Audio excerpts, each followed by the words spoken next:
What is up, everyone? Watch friends. Welcome to another episode of Talking Timepieces with Tony. Ask the Magic Watch Ball. All right.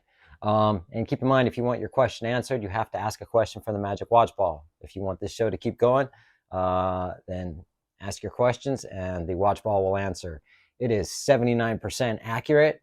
And so let's roll the intro and get into it.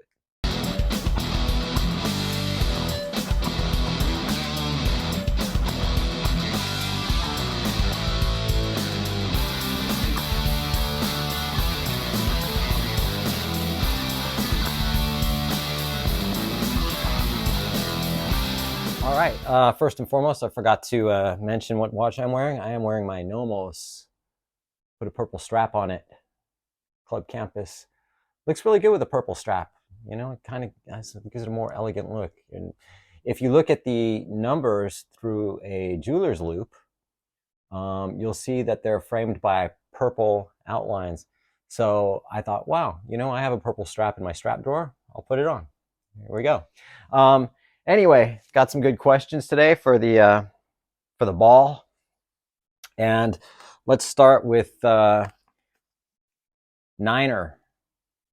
Okay, listen, dude, can you ask the almighty ball if I should go with the Glashütte CQ Pano Date two-tone or the Omega Deep Black Gold version? Love the low-key hot attitude of the GO, but want a name like Omega. So the GO Glashütte Original. Or the Omega. So what do you think, Watchball? That's kind of a tough question, and it's subjective. It's all about your opinion and what you prefer. Do you want name brand recognition, or do you want the quality of Glashütte's high horology? The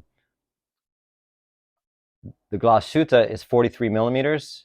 You weren't specific on the Omega too much, so I would go with the Glashütte.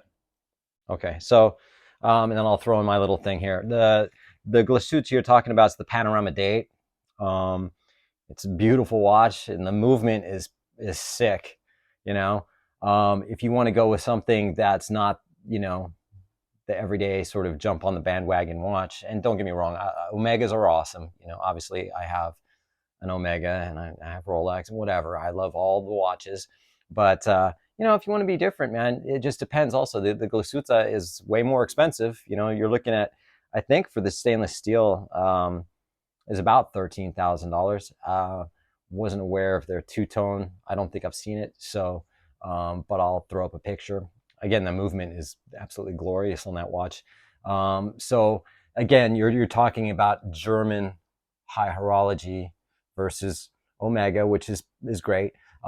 As far as the Omega, you weren't really as specific. You just said the black and gold. They have an all black ceramic. I don't know if that's the one you were talking about, or if you were talking about just the black dial with the gold bezel and stainless steel case. So obviously, if you're going for the Omega, it's going to be a lot less expensive. You want something a little different on your wrist, go with the Glashütte. Anyway, and as my watch ball, you know, encourages me to get involved in these question and answers as well, because sometimes the watch ball can be a bit of a smart ass too. So, and it's been confirmed. So, WN below me, welcome back, dude. That you ripping the intro. Here's my question for the ball. First and foremost, was that me ripping the intro, meaning the guitar intro? Yes, that is me. It was a tune I wrote a couple years ago. I ended up selling it to, well, there's a podcast called A92A, which is about, it's two chicks that talk about 80s metal, and they use that song as their intro music, and they use another one of my songs for the outro music. So yes, that is me. And I thank you for commenting on that. Here's my question. I saw the video out there saying Rolex is going to start making 300,000 more watches a year. Well, I don't believe that at all. Do you ever see them making more watches in general than what they currently produce? Thanks. You clearly didn't watch Tony's video about 3 weeks ago on Rolex expanding 30%. 30% of a million watches, because they currently make a million watches a year, is 300,000 watches. So yes, they will be increasing. However, it has now been confirmed that they are expanding their operation, and they've bought land and they're getting everything and permits and everything. That was just confirmed in the last couple of days. So yes, they're going to be expanding. If it's not 300,000 or 30%, 300,000 watches a year, it certainly will be quite a bit more than what they're making now. So yes, in this case, the watch ball is 100% accurate. Good job, watch ball. And I'll pat myself on the shoulder for that video I did a few weeks ago. Dude, watch my videos. You know, maybe that video you saw was mine and you didn't realize it. Had too much to drink that night. I'm just saying. All right, just kidding, man. Let's go to Strider in Australia. Hey, Strider. Always appreciate your questions. This one's kind of long. For the Magic Watch Ball, perhaps. I just asked my AD where I bought the Tudor GMT recently. What are my chances, honestly, of getting the Starbucks sub? And he said it's difficult to obtain so early on in my journey.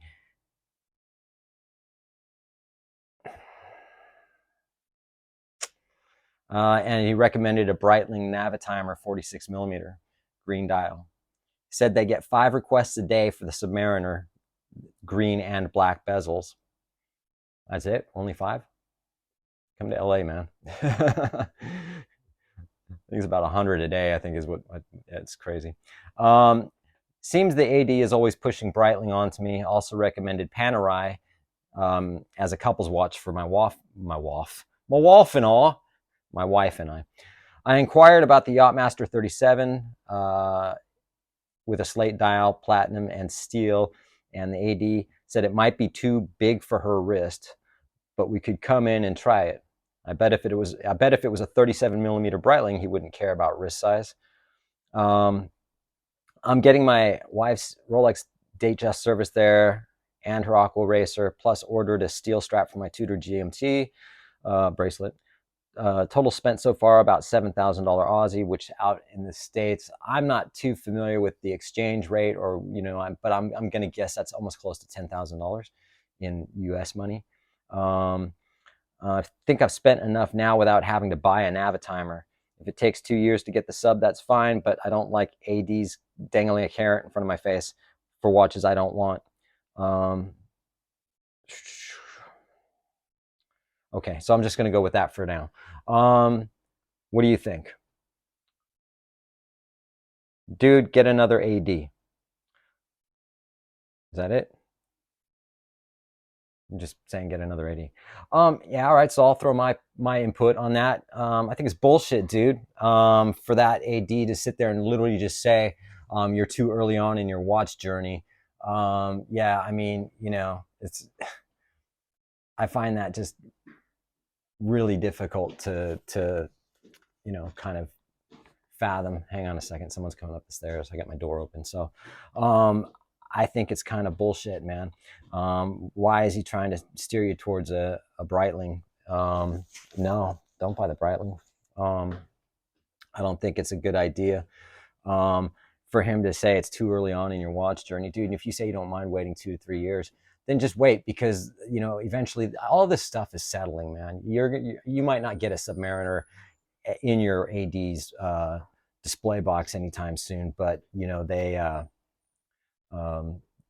it's going to be easier to get. I'm hoping, and if but yeah, man, I don't know. It sounds a little bit shady that he's doing that and saying that, And besides, what is it for him to say that that the 37 millimeter bright, shit, man, was it a Yachtmaster? Yeah, Yachtmaster is going to be too big for your wife's wrist. I mean, honestly, man, I'd be like, dude, what the fuck are you talking about? That's what I want. That's what she wants. Stop trying to do this shit. You know, my AD, he'll send me watches. It could be a Breitling or whatever else it is, but he's only just saying, hey, what do you think? You know what I mean? He's not saying, hey, we're not going to get you this GMT because you don't have enough in the watch journey, dude. I'm in LA, dude, and I know that my AD is super slammed with people trying to get Rolex and whatever. So no, again, I don't know. I'm sorry, and I got distracted with the kid coming up the stairs here, neighbor. So I apologize. And then you follow that up as what's my opinion on the Navitimer? Uh, it's a nice watch, but dropping $12,000 is unless it retains most of its value. And then you said you're going to give your AD some space. I say, yeah, do that. Not because you're bothering, just, I don't know, man. I don't like your AD, and if your AD is watching my channel, dude, fucking cut him some slack. He's already spent $7,000. Don't sit there and try to be condescending. Anyway, what do I think of the Navitimer? I don't like the Navitimer. I don't like the Navitimer. Don't buy it. If you don't like it, don't buy it. If you love it, buy it. And then I would be totally behind that. You know what I mean? But if you're not in love with the watch, don't fucking buy it. Like they're doing you a favor by spending $12,000 on a watch you don't want just so you can get closer to your sub or whatever. No, I don't know. I find it shady. I find it bullshit. Sorry. Metagirl. Awesome. Long time no see. Kind of been absent from my channel. If Rolex increased production and pieces potentially become easier to purchase, would Rolex lose some of its allure? Hell no. The positive thing about that is that if it lost any allure, it would be from the fake people who are jumping on the bandwagon and the hype. Once those people are gone, only the true Rolex fans will remain. So there you have it. There was a time not so long ago you could go into Rolex and buy almost any model. You couldn't get a Daytona or a sub real easily, but there was almost every Datejust you can imagine, every OP that was available. There was Milgauss, there was Yachtmaster, saw a couple GMTs, saw a Hulk even.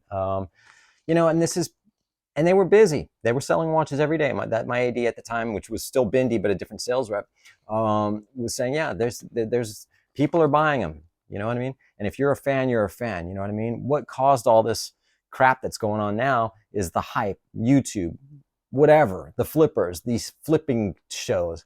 Everyone's like, I gotta have a Rolex, I gotta have a Rolex. And, a fucking year before that, when you could get a Rolex, no one gave a shit, apart from the people that are true Rolex fans. You know what I mean? And, if those people go away, good, get rid of them. They don't deserve to have a Rolex anyway. That's my input on that one. So how do you like that? Sorry.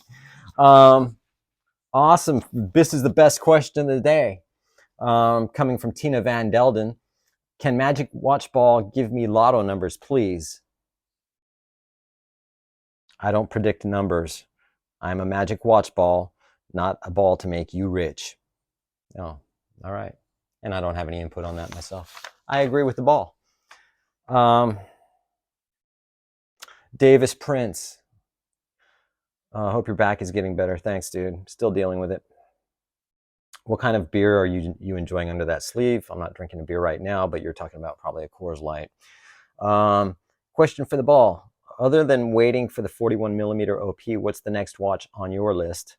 I feel like a bluesy would fit your personality and go great with your style. Cheers, man. Dude, I appreciate that. Don't need the ball to... Maybe I do need the ball to answer that. I don't think a bluesy, though. It's a two-tone. Not up on all the nicknames as much. You know what I mean? But I believe that's the two-tone sub, right? I would, like, if I was going in that direction, I would probably go with, is it called the Blueberry? It's the sub, black dial, blue bezel, 18 karat, solid white gold all the way around. My next watch, Jaeger LeCoultre, Longines, or Jaeger LeCoultre. I don't know. We'll see. There's too many of them. So having said that, I think that is all of the questions I have for this week. And again, I appreciate everyone who's commented. And I'm sorry, I'm looking at my stuff here. I appreciate everyone who's commented. I appreciate everyone who likes and subscribes. Please keep liking and subscribing. Yeah, just again, I really appreciate it. It's a holiday weekend, so I hope everyone had a great holiday weekend and are still enjoying your weekend. So having said that, we'll talk soon. Peace out.